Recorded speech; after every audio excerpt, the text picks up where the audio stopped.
Today's video dives into early Archon quest leaks from Genshin Impact 5.8, as well as major story reveals coming in 6.0's Nodcry region. These leaks were originally shared by Uncle Sukuna and translated by Jelena and Genshin Leakflow. But remember, this is all early leak information and everything is subject to change. So take it with a grain of salt and don't go flaming NPCs if the plot changes later.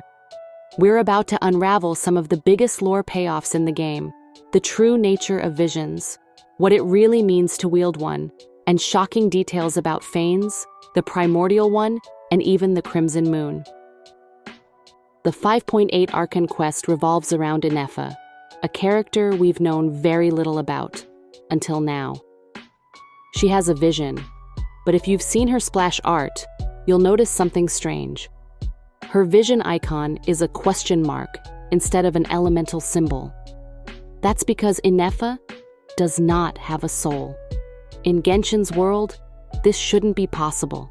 A person needs a soul to resonate with elemental energy. That's the fundamental rule. So how does Inefa use a vision? Here's the reveal. Visions are made of two essential components. The core is a fragment of elemental authority, a spark left behind by an ancient elemental dragon. The outer shell? It's the soul of the vision holder, which binds with that fragment. In other words, a vision is a fusion. Your soul literally wraps around this fragment of divine power. That's how you connect to an element. But since Inefa doesn't have a soul, her vision wasn't created the normal way.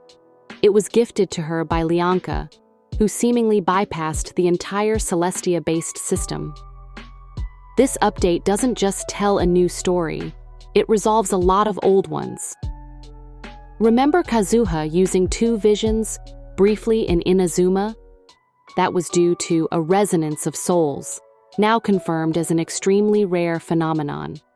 When a vision holder dies, their vision doesn't just drop to the floor, it stays tethered to the soul, further supporting the soul vision link.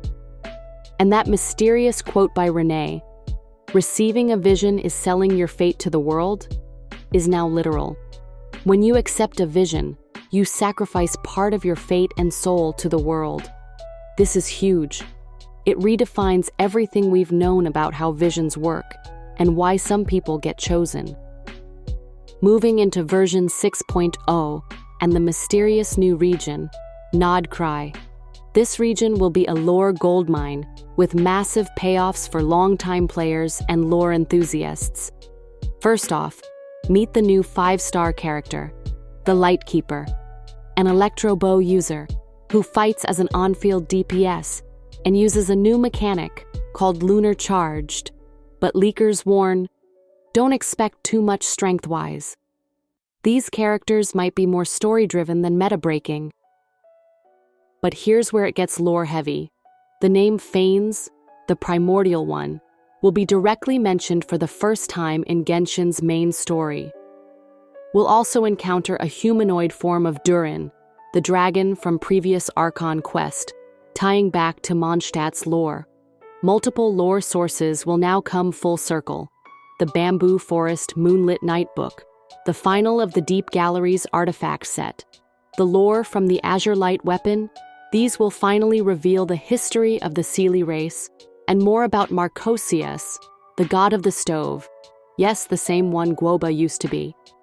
One of the biggest mysteries, Arlecchino's power, will also be explained.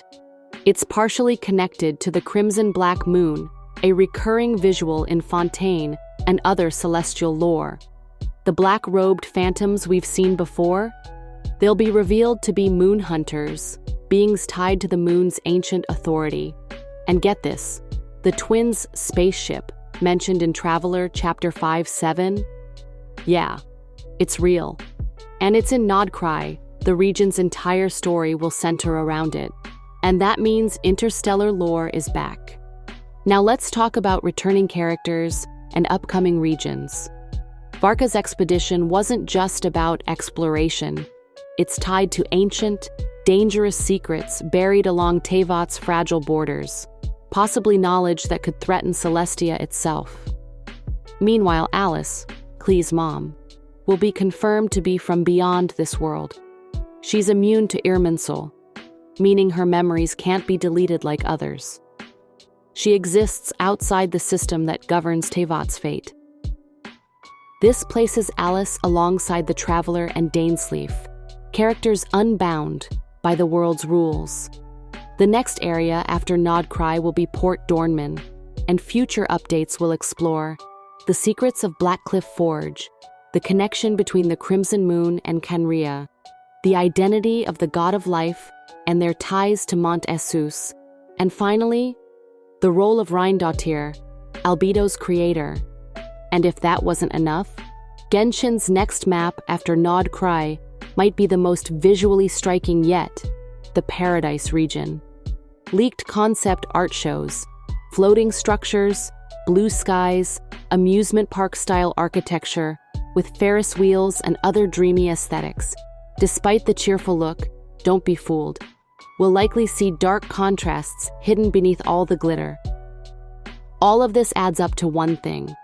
Hoyoverse is finally tying together years of foreshadowing, from visions and souls, to Fanes and the Moon, to Durin and interstellar history. So let me ask you, which reveal shocked you the most? Are you excited about Enef's vision twist? Or the idea that visions cost you part of your soul? Drop your thoughts in the comments. And don't forget to like, subscribe, and ring the bell for more Genshin lore content and leak breakdowns.